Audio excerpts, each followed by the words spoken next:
The truth is, the people of KwaZulu-Natal made their choice. And their choice is MK Party. It's overwhelmingly clear. And it will be irresponsible of MK Party leadership not to fight to defend the votes and the democratic decision and the choice made by the people of KwaZulu-Natal. So,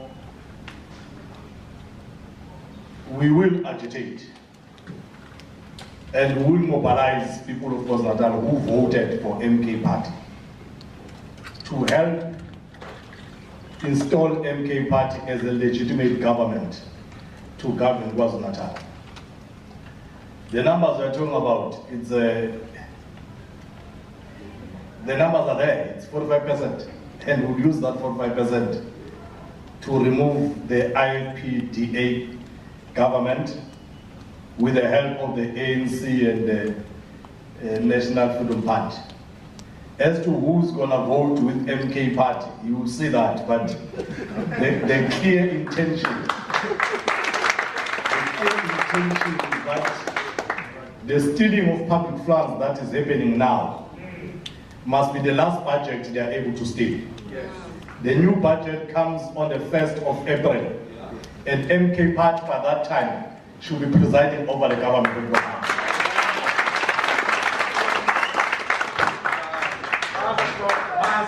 I don't think you can be clearer than that. KZN is coming back to the point. With that, let me, because I don't see any more hands. So I'll say thank you very much to the members of the media, to our leadership that is here, and to everyone else. I know there's also members of MK Izoqumba who are present. Thank you very much for attending the briefing session. If there's any other further discussions you may have, the leadership is here, and then you can have comments from them. Thank you very much. Thanks. The controversy is the sub-regions, because there's 44 municipalities here in the province of KwaZulu-Natal. The only municipalities where Mkhonto was not number one is Twanjaneni in King Tetwai and Big Five Labisa in Mkanyakubi, that side of where the president of the IFP comes from, and Ulundi.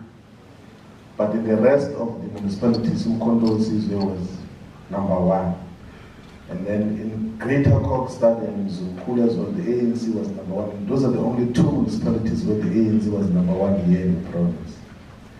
But in the rest of the municipalities, Mkhonto is number one here in eThekwini, emphatically number one, to the extent that the distance between Mkhonto and the second biggest party is far, far, far, far. In terms of the emphatic victory that Mkhonto has got to consolidate. And our role now as the leadership of Mkhonto is to defend those gains. Is to defend those gains and advance them to have far much more greater presence, even in the municipalities which were not had a decisive majority here in the province. And of course, our mandate is to expand the presence of Mkhonto to all the provinces and all the municipalities in South Africa. So we say that KwaZulu-Natal is liberated, now we're going to liberate all parts of South Africa.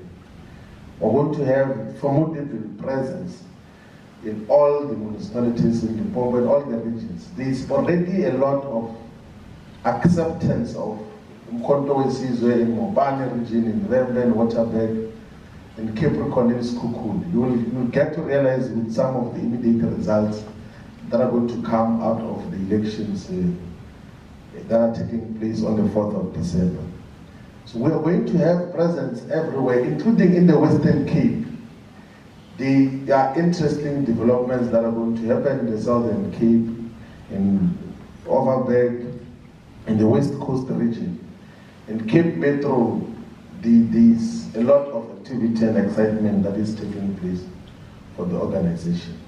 The DSG is correct that we are existing in all the provinces with formidable activists and revolutionary activists that are doing work of the organization. And we've had the opportunity to go to all parts of South Africa to interact with the activists.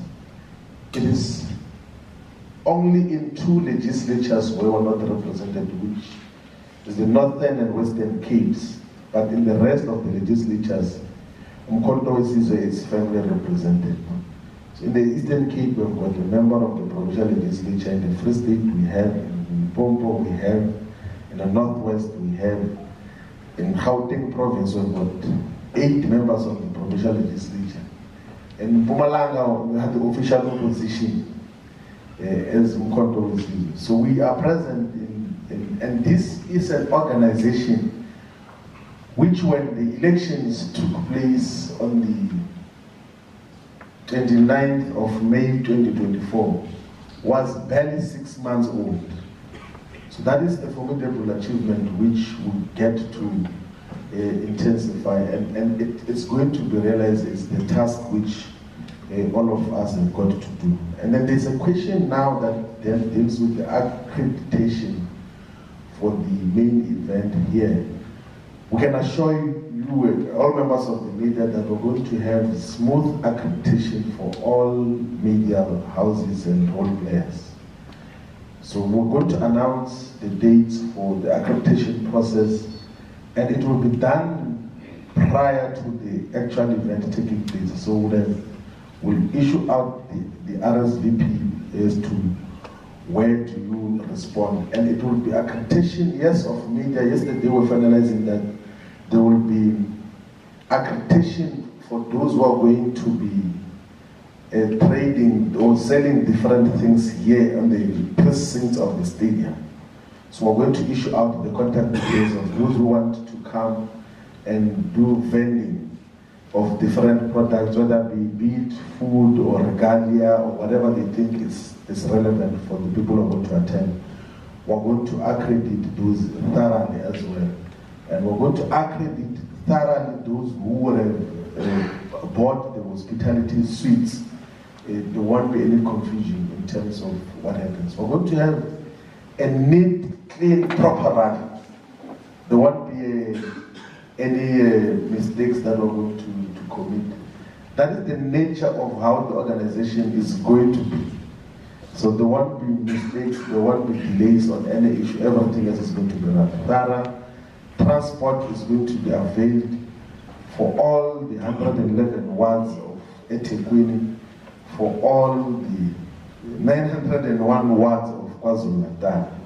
And then we will, if resources permit, we will see if we will be able to transport other provinces. But if we do that, Moses Mabhida Stadium will be too small for Umkhonto Wesizwe. So that is basically where we are. So the purpose of the rally is to communicate a simple message that Umkhonto Wesizwe is not a temporary project.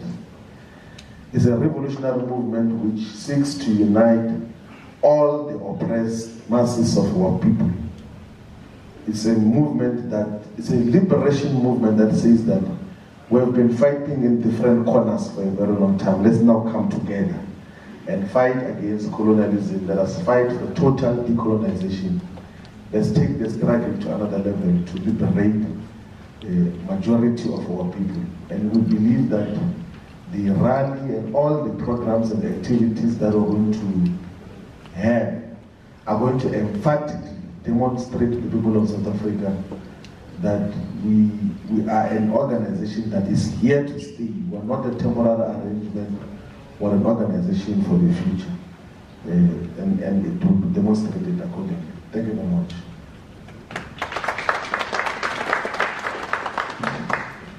No, thank you, SG. I want to see if the responses have stimulated any further questions. Okay, there's one there.